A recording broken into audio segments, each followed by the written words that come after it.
Assalamualaikum warahmatullahi wabarakatuh. Saya Cindy Aryani dengan NIM 23320016.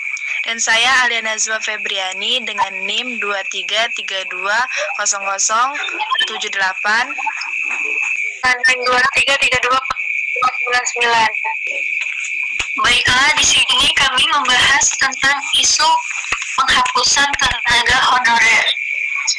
Penghapusan tenaga honorer di Indonesia merupakan kebijakan yang kompleks dan kontroversial, memicu perdebatan luas di kalangan pemerintah, pekerja honorer, dan masyarakat umum. Kebijakan ini didorong oleh beberapa faktor, namun implementasinya menghadapi tantangan signifikan. Latar belakang dan alasan penghapusan, yaitu salah satu alasan utama penghapusan tenaga honorer adalah ketidakjelasan status kepegawaian mereka. Undang-Undang Nomor 5 Tahun 2014 tentang Aparatur Sipil Negara (ASN) hanya mengakui dua jenis pegawai, yaitu pegawai negeri sipil (PNS) dan pegawai pemerintah dengan perjanjian kerja (PPPK). Tenaga honorer yang berada di luar kerangka ini dianggap memiliki status hukum yang tidak jelas dan rentan terhadap ketidakpastian. Selain itu, penghapusan tenaga honorer juga didorong menimbulkan masalah kesejahteraan dan menimbulkan beban anggaran yang besar bagi pemerintah. Penghapusan diharapkan dapat menciptakan efisiensi dan efektivitas pengelolaan ASN serta mengurangi beban anggaran negara. Pemerintah juga berupaya untuk meningkatkan kualitas sumber daya manusia ASN dengan memfokus pada PNS dan PPPK yang memiliki standar mekanisme pengangkatan yang lebih terukur. Selanjutnya yaitu proses dan implementasi. Nah, proses penghapusan tenaga honorer diawali dengan surat edaran Menteri PAN-RB nomor B 165 MSM tanggal 2 bulan 3 2022 tentang status kepegawaian di lingkungan instansi pemerintahan pusat dan pemerintahan daerah. Surat edaran ini memerintahkan pemerintah pegawai non-ASN menghapus jenis kepegawaian selain PNS dan PPK dan melarang perekrutan pegawai non-ASN. Batas waktu penghapusan paling lambat ditetapkan pada Desember tahun 2024. Implementasi kebijakan ini menghadapkan berbagai tantangan. Nah, salah satunya adalah dampak sosial ekonomi yang signifikan bagi tenaga honorer yang kehilangan pekerjaan. Nah, pemerintah berupaya memberikan solusi alternatif seperti membuka lowongan PPK. Namun, jumlah lowongan seringkali tidak mencukupi untuk mengakomodasi seluruh tenaga honorer. Nah, dari sini terjadi perdebatan dan juga kritik. Kebijakan ini itu menuai banyak kritik. Banyak yang mempertanyakan keadilan dan kepatutan penghapusan tenaga honorer yang telah lama mengabdi dan berkontribusi pada instansi pemerintah. Kekhawatiran akan dampak sosial ekonomi yang luas juga menjadi sorotan utama. Nah, beberapa pihak menyarankan agar pemerintah mencari solusi yang lebih komprehensif dan berkeadilan, seperti memberikan pelatihan dan juga penempatan kerja alternatif bagi tenaga honorer yang berdampak. Isu penghapusan tenaga honorer di Indonesia melibatkan beberapa aspek penting.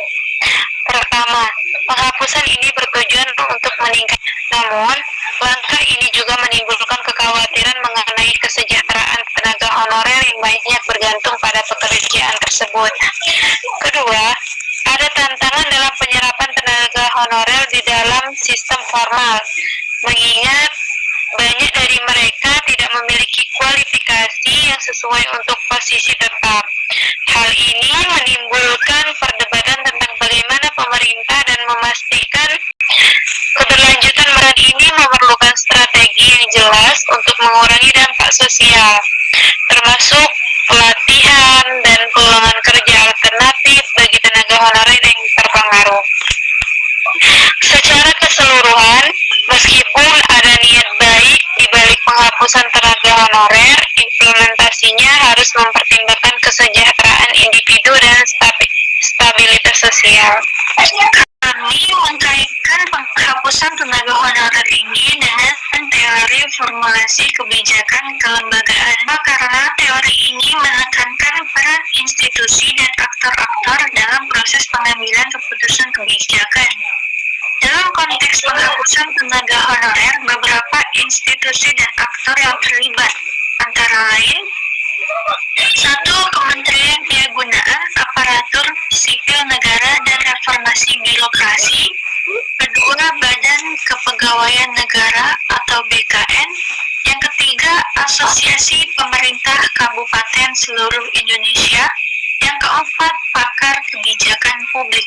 Proses formulasi kebijakan penghapusan tenaga honorer melibatkan beberapa tahapan. Yang pertama, identifikasi masalah. Yang kedua, perumusan kebijakan. Yang ketiga, konsultasi dan partisipasi. Yang keempat, implementasi kebijakan. Yang kelima, evaluasi dan monitoring.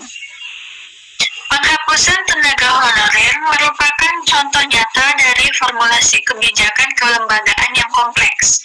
Kebijakan ini melibatkan beberapa aktor dan proses dengan tujuan untuk menciptakan sistem kepegawaian yang lebih terstruktur dan efisien.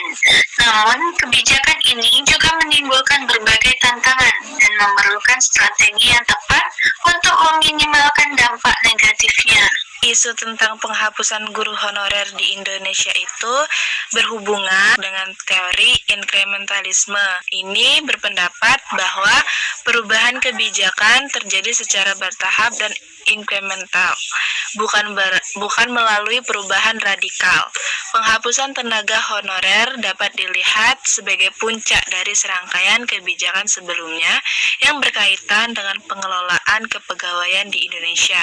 Nah, selama bertahun-tahun telah terjadi upaya untuk mengurangi jumlah tenaga honorer, menetapkan sebagai regulasi, dan juga melakukan pendataan. Kebijakan penghapusan ini bisa dianggap sebagai langkah selanjutnya dalam proses inkremental ini yang bermaksud memperbaiki sistem kepegawaian secara bertahap. Tenaga honorer di Indonesia masih menjadi perdebatan.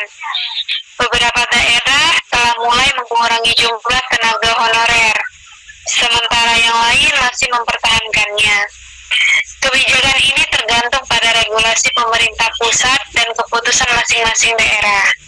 Namun, banyak pihak berharap agar ada solusi yang lebih adil terhadap honor, termasuk pengakuan dan kesejahteraan yang lebih baik. Perubahan masih terjadi secara bertahap dan situasinya tetap dinamis.